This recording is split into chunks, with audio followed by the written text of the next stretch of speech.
Hi everyone, you are listening to YachtFemme on Yachting International Radio, where we discuss women in yachting. Welcome to YachtFemme, where we talk about the women that make the yachting industry. I'm your host, Andrea Tagliaferro. Learn who they are, how they got into yachting, and what they do today.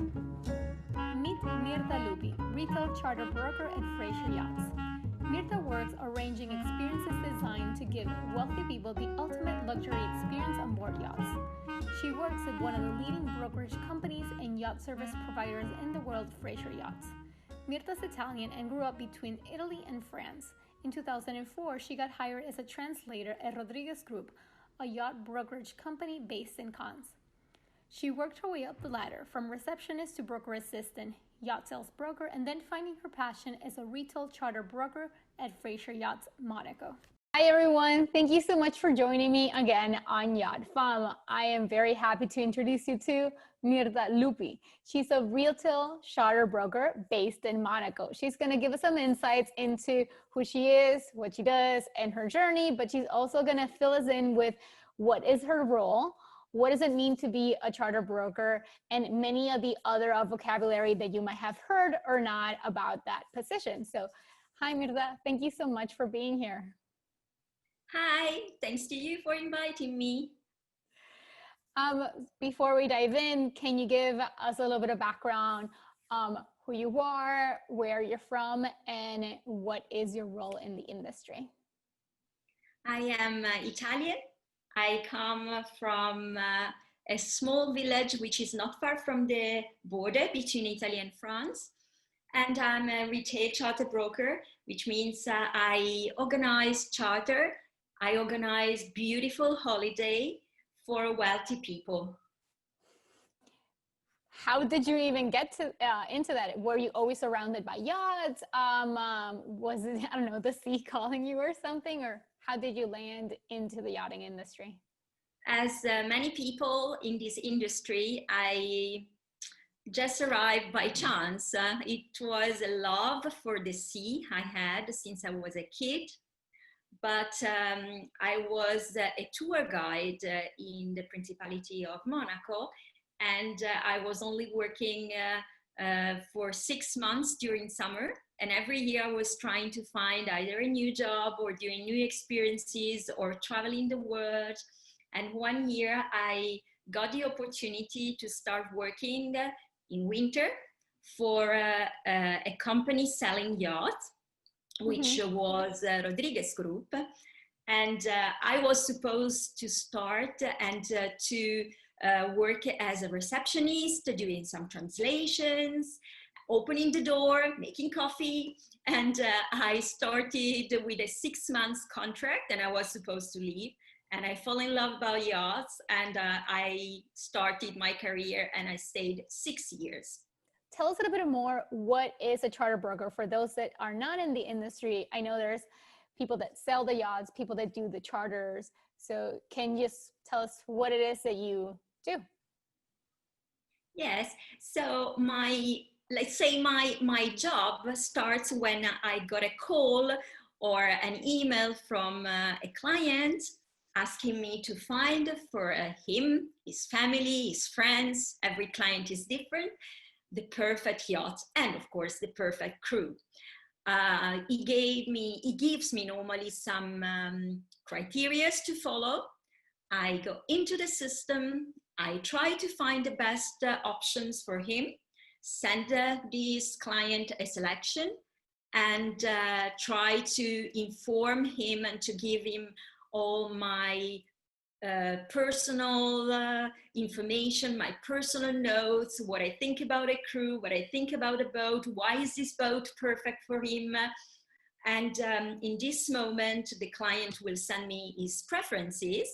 And when the preference has been set up, then I start creating a personalized, custom-made itinerary in the area he selected. And then I start working on all the procedure, which means the contract and then the preference sheet, which includes all the preference of the client and his family.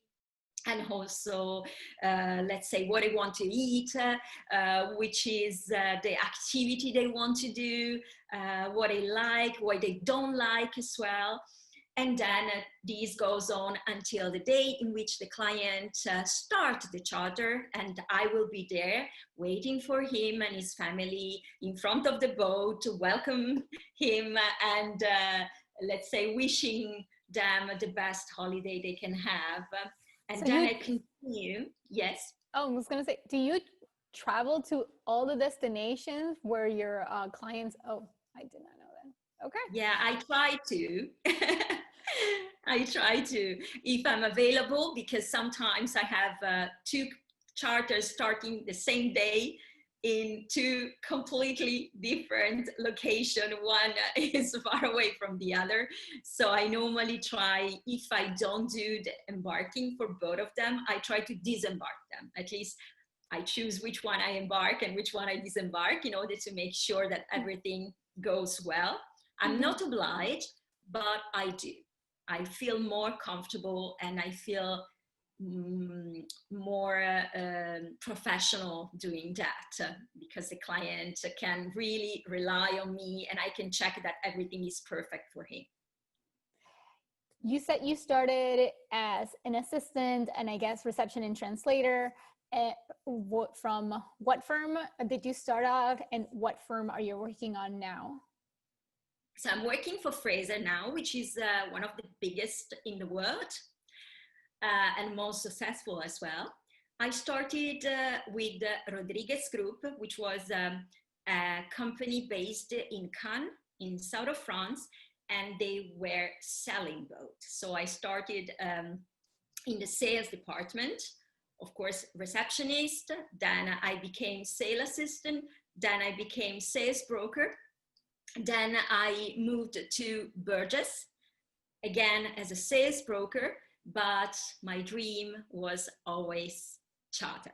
Since I was, since my beginning, I was always thinking about charter and traveling and finding the right boat. So as soon as a position became available at Burgess, I heard about that, and in the afternoon, I came immediately to see the manager and I applied for the job. And this is how I started in charter. So for someone who is definitely not a broker or in sales, me, I actually thought the opposite. I thought more people wanted to be as a yacht sales instead of yacht broker, yacht charters. Why do you want to make, is that just me thinking that's a misconception and people just really prefer one or the other one? It's not that one is better than the other one. And if that is the case, what was your point of view? Why did you want to move from sales to charter? I like both. And I feel I'm very lucky because the experience in sale gave me the opportunity to know the technical part of yachts very well. Mm-hmm. I was reading a lot, I was visiting a lot of boats, and as a woman, it's particularly difficult to make men believe that you really know the boat so well. So I had to put the double of the energy and the double of the effort to make me, to make them trust me about what I was telling them. I'm sure people are interested. What are the typical requests that you get when you're talking about planning someone else's vacations? Let's say the requests are very different.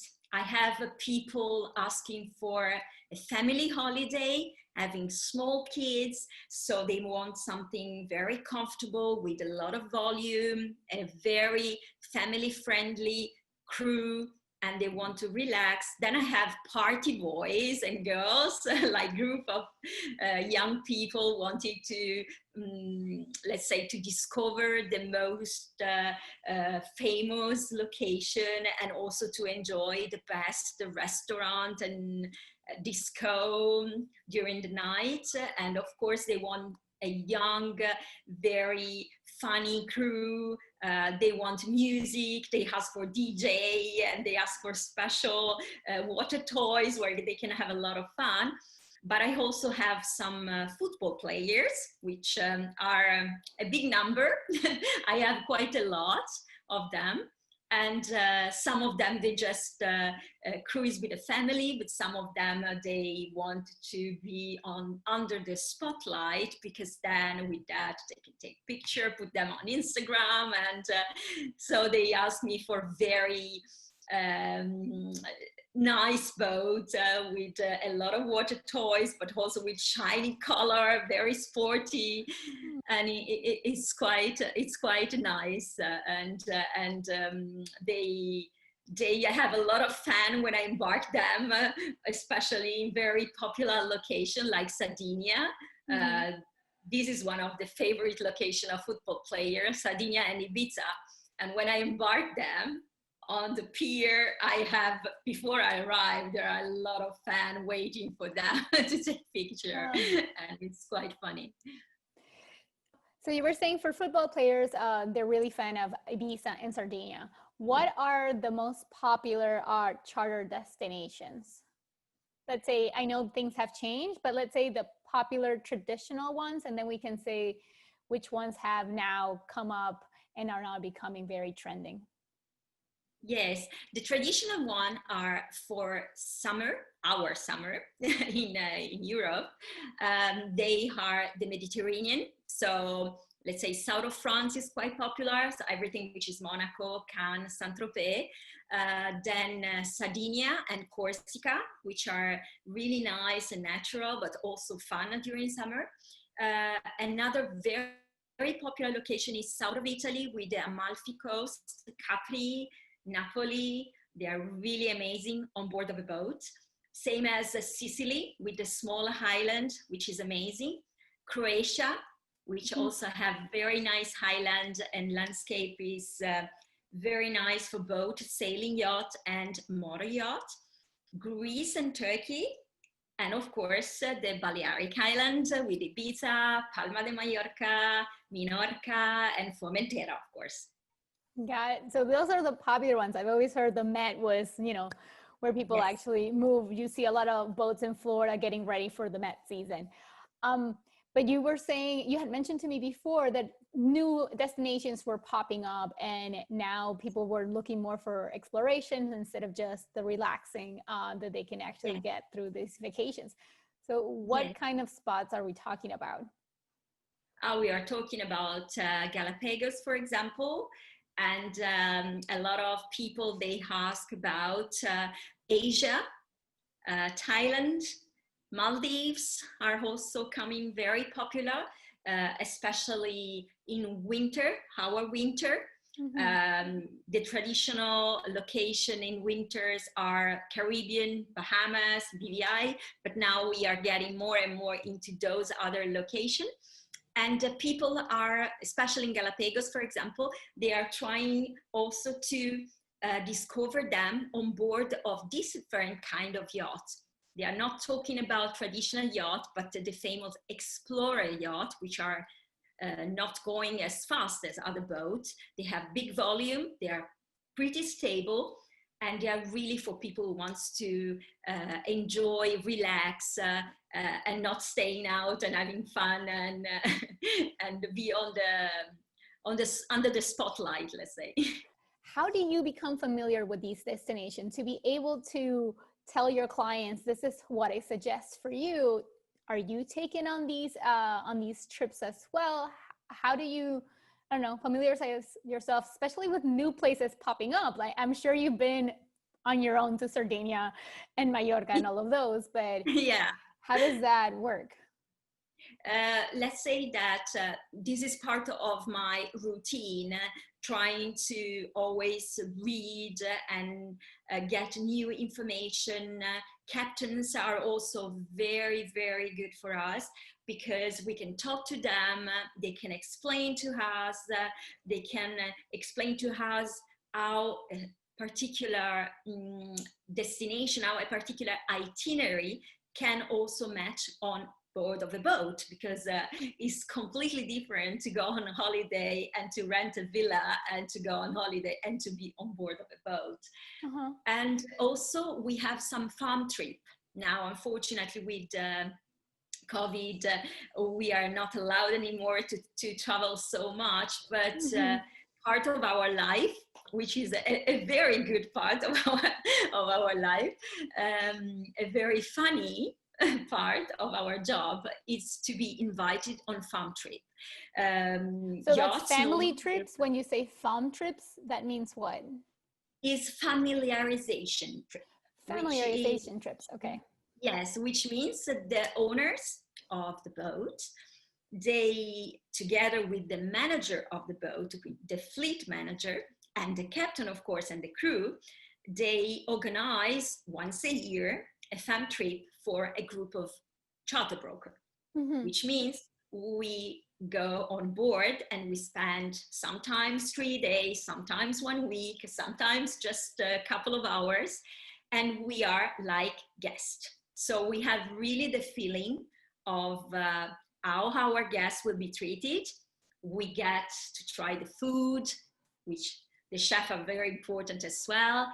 We try the crew, how do they serve the food, the feeling we have on board, and we know, of course, better the boat, but most of the time this is also good to learn and to be involved in this new destination. So we do it ourselves on board of yachts, and we can then give our clients the best feeling, and we can tell them, we have done it, the chef is amazing, this beach is perfect for you, and this place, you will love it. So this is what we do. God, that makes me want to be a charter broker, only for that. It would be amazing. So you were saying that you not only pair up the yachts, but also in the destinations and all that, but you also take into account the crew. You were saying some are very nice, more family friendly, one are more for people that want to party. Have you ever had someone saying, I want this yacht, but I want a different set of crew? Or I don't know, is that really determining the staff itself? The crew is very important. I will say that the crew can make a charter be amazing, and sometimes you can totally forget about the boat you are on. I've never had the experience of a client asking me to change the crew. I regularly visit yachts and meet the crew because I know it's so important.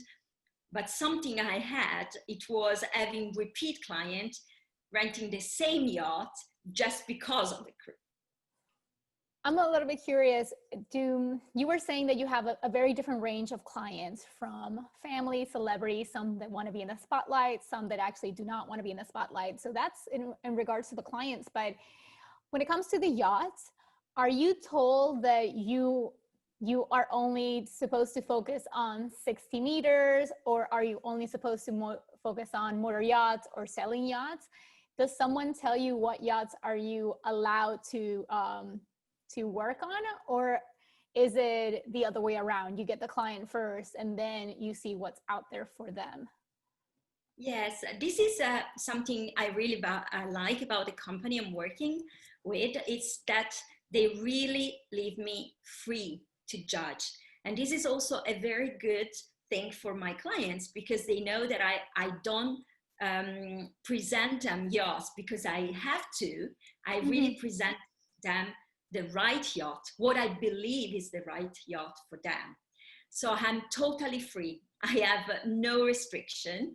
And of course, I am specialized in 40 meter plus, which is the range of the yachts the company I'm working with is specialized in. But I've chartered every size of yacht, from 20 meters. I've also chartered some 15 meters until 90, 100 meters. In your long career, can you pinpoint what has been like your proudest moment or your proudest achievement in yachting? I have two. One is let's say, the proudest day ever, because it was the beginning of my career as a charter broker. And as I mentioned before, Burgess gave me the opportunity to move from my role of sales broker into charter, but they told me, you have 1 year to prove that you can do that you're capable, because they didn't want me. They prefer me to stay and to do my job, the one I was doing. And so I was putting so much energy, and I really wanted to have this job. But I couldn't sign. The season was starting late. I didn't have client at the time, and I signed my first charter ever. And it was a really small charter. It was a couple of hours only. The boat was a tiny little, but I felt so happy that I had the same feeling only when I chartered a 90-meter. And it was really, really nice. But if we talk about let's say an achievement I did, a good one, it was when I was able to book, to find a yacht first, to book and to organize a charter in 3 hours. And this was in the middle of the night. It was a Saudi client. I got a call in the middle of the night from his PA, and I was, of course, sleeping. And it was, of course, dark, and I was having my sexy pajama with teddy bears. And I got a Skype call in the middle of the night, and I changed quickly with a white t-shirt I had there, and I opened, and I saw the face of this person, and he said to me, "You have to find a yacht for tomorrow morning. My boss wants to leave," and it was in Turkey. And in the middle of the night, I started making phone calls everywhere. And in 3 hours, I was able to find a yacht, to negotiate the price, because he was a very, very strong negotiator, and to have everything ready. And the morning after, the client was on board. And this was for sure my proudest day, because since the beginning I said I will never make it. Well, we're lucky that you're not a heavy sleeper and that actually woke you up. That happened to a lot of people. Yeah.